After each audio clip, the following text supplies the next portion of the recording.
Coming up, some interesting stat lines around NFL QBs and where Daniel Jones ranks ahead of some key preseason games and ultimately the most pivotal season of his career. And not only that, could Roquan Smith actually be a little more obtainable than maybe we first perceived? Let's break it down next.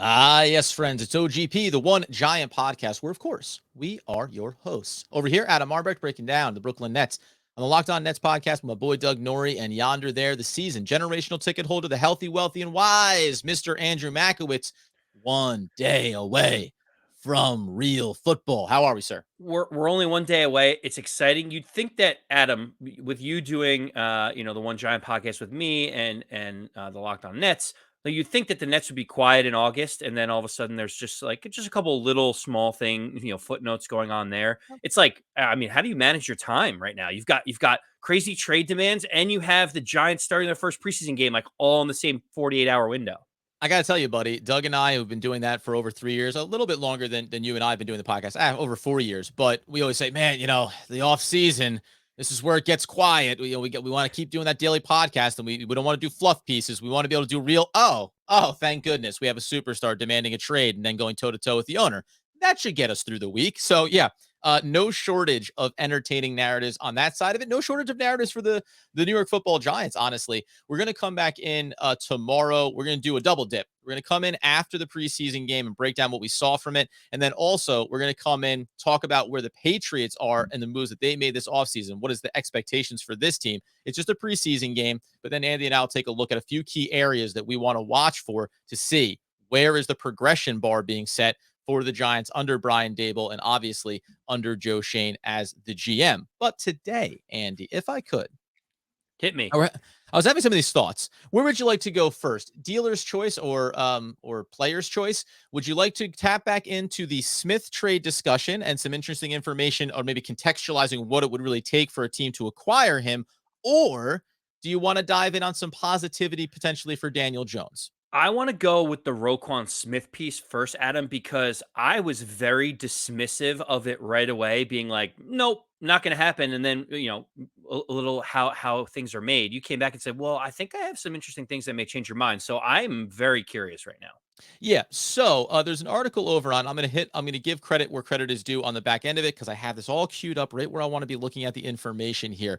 So we talk about what potentially could be the opportunity. We said yesterday when we brought it up briefly, well, Smith obviously is an incredible talent, taken 8th overall in his when he came out in the draft. He's a talent. We mentioned some of the stats. He would be an anchor in the middle linebacker position. Things just seem to be falling apart for the relationship with the Chicago Bears. The interesting thing inside of this article here, it's on SB Nation. It was saying like it can be difficult to assign objective values for players, though Pro Football Reference does attempt to do so with their AV, average value metric, where Smith earned an AV of 11 and 14 over the last 2 seasons, respectively. So then what does this mean relative to trade value? The 2020 draft day trade between the Philadelphia Eagles and the Bears could be a roadmap. The Eagles traded 173 and 227 to the Bears for 196, 200, 233. According to Pro Football Reference, the picks the Eagles traded had an average value of 15, while the Bears picks had an AV of 14. So let's just push that pause there for a second. We're talking about 4th and 5th and late 7th, and 7th round picks here as far as where the average value relative to draft capital and player performance at the position stacks up. So when you think about it from that standpoint, and there's another layer to this conversation, but all of a sudden, you're not talking about, and someone mentioned this in the YouTube comments as well, linebackers don't hold that same value on the trade market as they do relative to when they're taken. If we start discussing saying some mid-round picks are the baseline of a package for Smith, does that change your mind when we initially go, he's so talented, he'd be worth first-round capital? But what if we're talking about 3rd, 4th, and 5th round and some combination there within? Does that at least pique your interest? It does. It just doesn't. It doesn't seem feasible in my mind. A 2 year, second team All Pro linebacker who's 25 years old, who's just like a be all do all guy. To me, it just does. I can't wrap my brain around it being a fourth round pick. But if you said to me, Adam, that it was a fourth round pick and a little bit of pots and pans here and there to be able to bring Mhm. Roquan Smith in, now I'm interested. Now you definitely have my you piqued my interest. Okay, and we're not going to spend too much time on this, but I did find this article. I really did find this fascinating. So then you talk about, well, what would it look like? And there's one big ask here that I know Andy's going to immediately shut down, but I thought it was intriguing. An interesting element before that, though, is it goes on to say, when we talked about where are we suddenly seeing a lot of depth for the New York Football Giants, an area that they haven't had at the edge rusher position, and inside the article it mentions a guy like O'Shane Ximines. Like all of a sudden, if you're talking about a mid-round pick and also send back a guy who's going to be in the final year of his contract, but is maybe showing some strides here, knowing we have Quincy Roche, knowing we have Ellerson Smith, knowing we already have Aziz Ojolari, and now Kayvon Thibodeau, right? Like we suddenly have a collection of talent there, and certainly a player that we don't think is in the long-term future. So there's a couple of players that you can start to throw into the mix there. But fascinatingly, I think would, as it says here, would the Chicago Bears turn back around and say, well, you know what? Big talent, final year of contract, final year of contract. Saquon Barkley gets mentioned in this as well as being, well, maybe that's how you get this talent chart.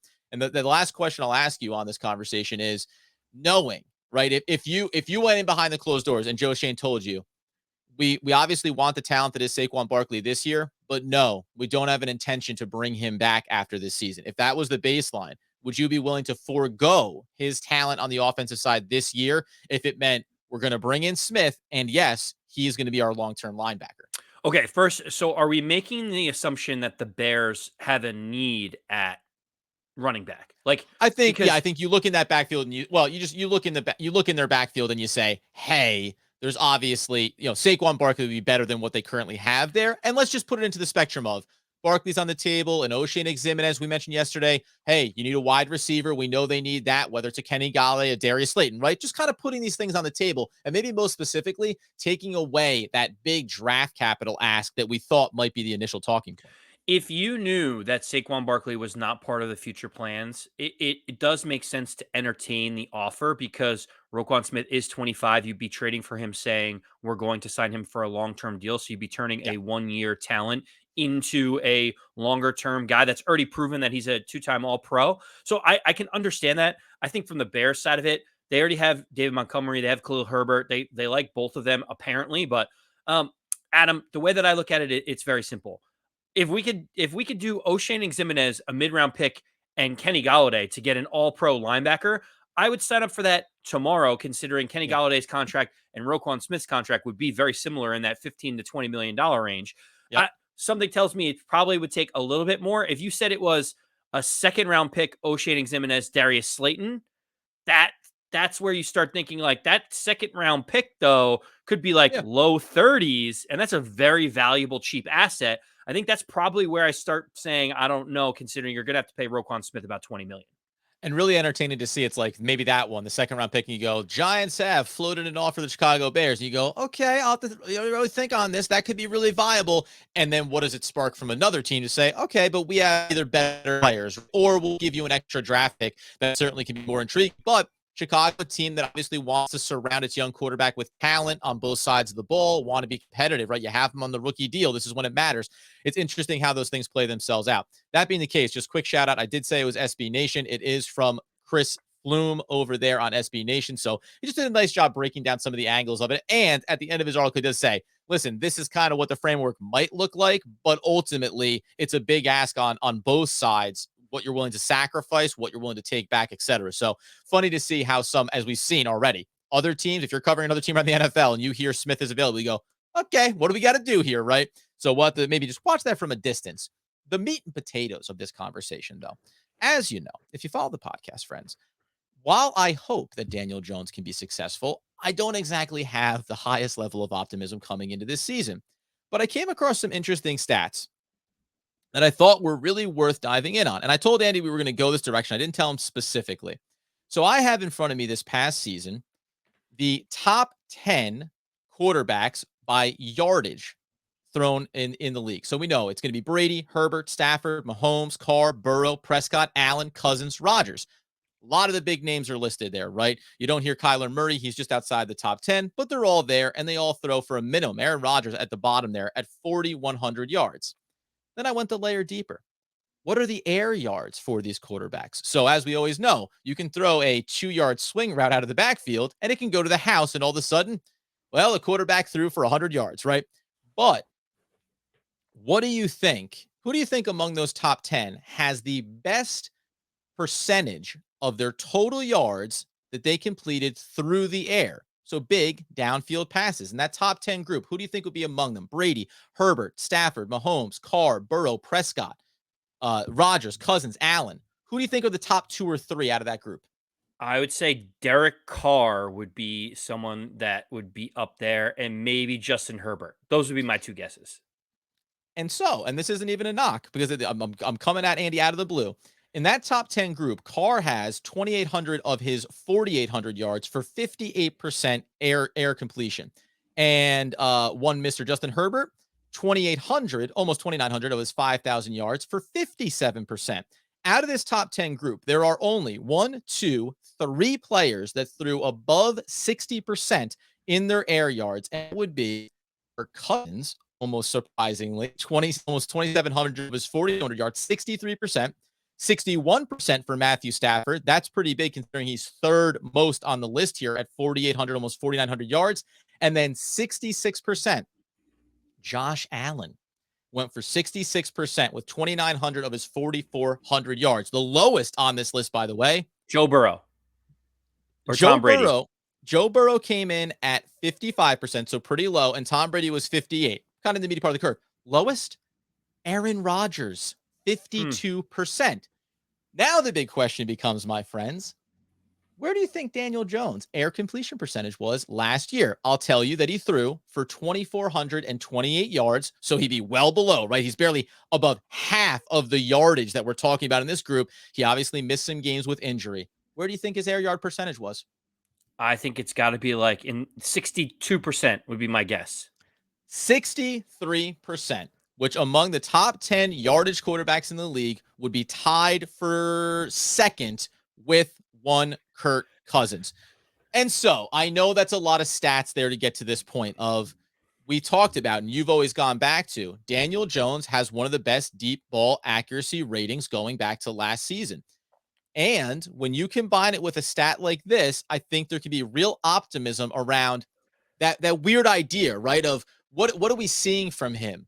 What has the offense been able to produce, even behind a bad offensive line and really suspect sometimes wide receiver play and a lot of injuries? Daniel Jones would be among that top group who says, I can look downfield and I can make those connections. The curiosity would be, where's the percentage go as he starts to throw for 3,000 and maybe 4,000 Well, yards? so the interesting stat about the interesting nuggets I take away from this, Adam, are why did Daniel Jones have those numbers? It's also because his wide receiving core hasn't been able to get the ball early Yep. and make people miss and get those extra yards. Daniel Jones has to wait until they get downfield, hold the ball for as long as possible, which leads to the sacks and the turnovers, and get the ball downfield on third down. The other thing I will say is because the run game was non-existent for the Giants last year, you're generally in a 3rd and 8, 3rd and 9, 3rd and 10 position, and because of that, you can't be throwing the ball 2 yards and hoping that you pick up a first down. You have to get closer to the chains. And so, like, it makes sense for me that Daniel Jones ends up being at a higher percentage because he wasn't getting help in the run game. And also, being in these long third downs, he has to pick it up. I remember specifically that Joe Burrow was towards the lower end of these numbers because he can throw a 2 yard out route to Jamar Chase, and Jamar Chase can make 3 people miss and he's gone. He has T. Higgins on the other side who can do the same thing. When you have explosive players, you get the ball in their hands and they make moves quickly. So, and with a competent run game, Joe Burrow's in 3rd and 2 more often than he is 3rd and 10 or 3rd and 11. And so it's just a different situation based on the personnel that you have.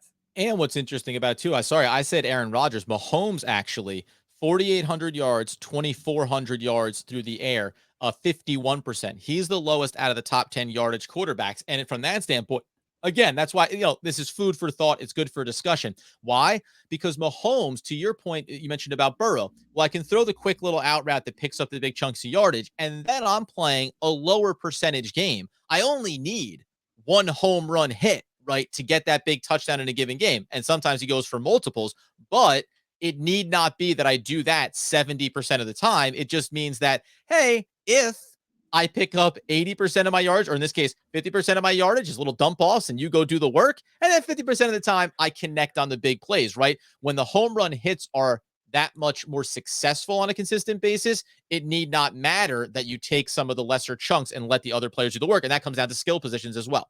Well, when you talk about Patrick Mahomes specifically, he's actually a fascinating use case for this because he is so good. He could lead the category either way, right? Like he could have the most air yards or the Right. least Yeah. because Yeah. he's so talented. What teams did to him last season was they basically said, "We can't have you beat us over the top of Tyreek Hill. We can't let McCole Hardman have his speed." They After the first 4 or 5 games, Mahomes was struggling, and everyone's like, "Oh, has the league figured out Mahomes?"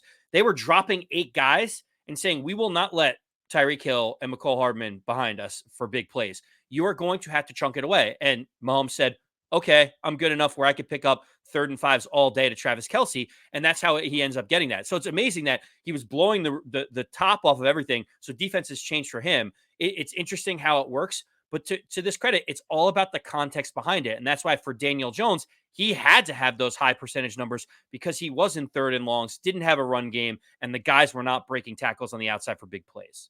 Yep. Now, here's another interesting component. And by the way, that's Mike Kafka's system, right? So you can start to think about what they'd like to do in some form or fashion in areas of Daniel Jones on the offensive You side of had the ball. Josh Allen as number one, and you have Mike Kafka's system with Mahomes as Mahomes last. It's going to be interesting to see that he can kind of handle both ways.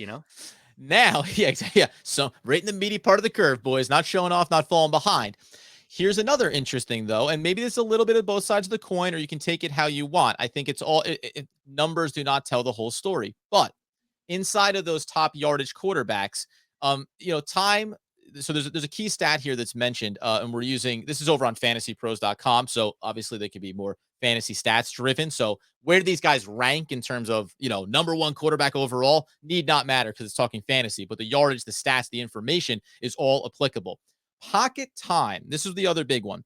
Average time between the snap of the ball and throwing slash pressure. So it also includes the quarterback being pressured by the defense.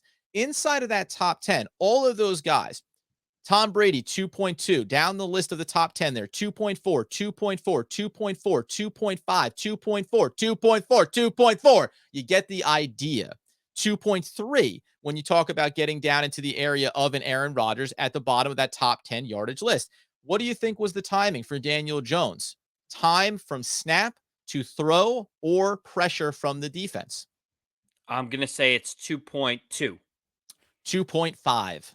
It is among the highest amount of time that any NFL quarterback had from the snap of the ball to the release or taking pressure. And this, I think, is both sides of the coin here, right? So you see some tantalizing stats. We've talked about his deep ball accuracy. We talk about that he accomplished a lot, even in just 2,400 passing yards this past year. But this is just where I say, and it can be the quality of the offensive line play and where you have reliability and consistency. But this notion that Daniel Jones was always under pressure and always running for his life and didn't have opportunity, there are stats that tell you, hey, he did have time to make throws. And this is just that caveat of what does he do when he has that time? And is he making the smart quarterback decision? So this is the problem as a Giant fan and a fan of Daniel Jones. I immediately think to myself, well, why is that? It can't be on Daniel Jones. What's the reason? And we find ways to be an apologist for Daniel Jones. I know I do it. And the first thing that I thought about there is like, well, yeah, he had a bunch of time, but as we know, as we've seen in preseason, Kenny Galladay can get no separation whatsoever. So like you could have all the time in the world to throw the football, but if your guys can't get open down the field, what good does it do for you? And like that's immediately where my head goes. But again, that would be dismissing the fact that Daniel Jones is getting time in the pocket, and the perception is he doesn't even finish his drop back before people are in the backfield. 100%. So I think on the one side of it, to your point, again, this is I'm mostly being positive about this conversation around what we can expect from Daniel Jones. On the one hand, you can say he has the time there and it hasn't been successful, whatever. But you bring up the point about the wide receiver play. Go back to last year. Okay, we know you lose Sterling Shepard. We know that Kadarius Toney doesn't start out the season and also gets hurt. We know that Kenny Galladay is not a separation wide receiver, and we know that you had Evan Ingram, and then also Kyle Rudolph at the tight end position unsuccessfully last year. So, what's interesting, I at least think about this is while the offensive line play has been a big sore subject and needed and still needs improvement potentially going forward, this is where I think it's everything, right? It's not any one element, and this is where I think if you want Daniel Jones to be successful, don't just talk about, oh, he never had any time. He never had any time. No, it's the totality of the roster. It's the totality of the play calling, as we talked so much about with Jason Garrett last year. It's the totality of what the team puts on the field and how they go about executing. So when we fast forward to this preseason and this training camp, now this is where you want to start to see some of those successes and those narratives coming out of camp that Daniel Jones is looking more consistent and that the wide receivers and the offensive line are all starting to come together to work as a unit. Because otherwise, we're always going to be splitting hairs about, well, yeah, he had time, but Kenny Galladay didn't get open. Well, Kadarius Toney was open, but he only had 1.3 seconds, right? Saquon Barkley was injured, like all those things. This is why I always say I can evaluate the quarterback regardless of everything going on around him and in tandem with it. And that's where I think you can have a healthy perspective on where the expectation should be. Well, the problem, Adam, we talked about this before the show, and we didn't know if it even made sense Yeah, to bring up. But I think it's interesting. We talk about the good of Daniel Jones. We're like, oh well, he had time, but the wide receiver struggled, or oh he had the most air yards, but it's because he was in 3rd and 8 and 3rd and 10 or 3rd and 15 because he got sacked. Like he puts himself in these bad positions, but he also has these different redeeming qualities that you're like, maybe I could, if I look long enough at this stat, I can figure out why Daniel Jones is successful. sure. And I think his entire career it is summed up by one play and one play only. It's the 80-yard run that he had where he is galloping and prancing down the field like a beautiful, beautiful human being about to score a touchdown. Like a A gazelle. ghost, Yeah. a ghost trips him up at like the 8-yard line and he falls. And he had a clear path to a touchdown. And everyone's like, look at Daniel Jones. He trips over his own feet. He can't even do anything. And that's the initial thing that people will say. He didn't score the touchdown. That was terrible. But then apologists of Daniel Jones, like myself, will go back and next gen stats will say Daniel Jones picked a top speed of 21.23 miles per hour during that 80-yard run, which is faster than any other quarterback since 2018 ran at any moment on an NFL field in real play. Even a guy like Lamar Jackson, who we know is incredibly athletic and has great speed. And so while we know Daniel Jones is not the fastest quarterback in the NFL, it just points to the idea of like his speed and his athleticism and the things that he can do. He's got the talent somewhere. It's just how can we put all this together on the field to create a franchise quarterback that you want to pay $30 million to? Yep. That's what, again, the ability we think is there. But if the skill set tells you that the ceiling can be here, but some of the, I'm going to call them characteristics of his gameplay also tell you that it can do this. If you're watching on YouTube, hands are going up and down, barometers are on a sliding scale.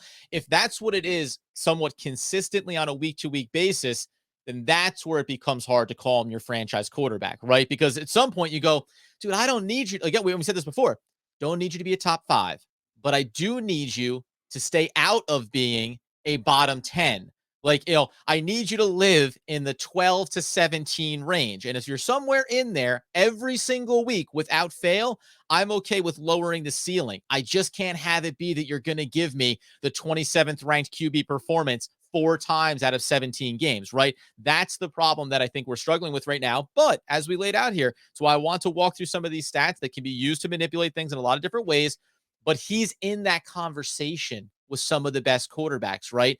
Amongst these groups. And that's why I think it's worth noting. That's why you can say, maybe it's possible here. One last note I will say, we'll get out the door on this, is just you go back to last year. Remember how the New Orleans Saints game, they won 27-21. They followed up that next week. That was, of course, the big Kadarius Toney game. But like, isn't it fascinating that the New Orleans game, QB rating of 108 for Daniel Jones, followed it up with a 65 in a game where we thought, oh, all these stat lines that we try to think about here from other players on the team, because Daniel Jones only threw 13 passes in that Dallas game. But then again, it had a 38 completion percentage. But the week before it was 70%. The week after that, it was 56. It was 69 against Carolina when they got the win.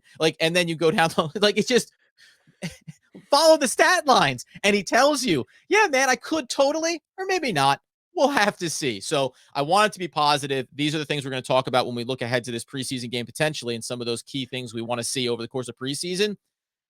I'm still in the clouds, right? I'm still in the fog of what is possible, Andy, at, as we say, the end of the day. At the end of the day, Adam, that's the thing. Last year with all these different injuries in the offensive line, there were so many different excuses. Now, even if the offensive line isn't great, and we've seen in training camp, it hasn't been the middle of the road Model of perfection. Yeah, Yeah. exactly. But I will say this. You have your complement of wide receivers. Saquon Barkley has never looked healthy. Daniel Bellinger looks like he could be an upgrade over Evan Ingram. And all of a sudden you say, you know what, Daniel, if you can't do it against, against regular competition with this group of players around you, then it's never going to happen. And so I'm excited for the first time to be able to see Daniel Jones in this position. You better believe it, buddy. There's nothing left to do here for me. But go ahead and float away. And we will be back next time. Follow us on YouTube. Subscribe wherever you get the podcast needs fulfilled. We'll be back tomorrow, breaking down in the pregame for expectations against New England Patriots, and postgame with what we saw on the back end. Until next time, as Andy Makowitz would want, need, and nay, demand the people know. As always, let's go Big Blue.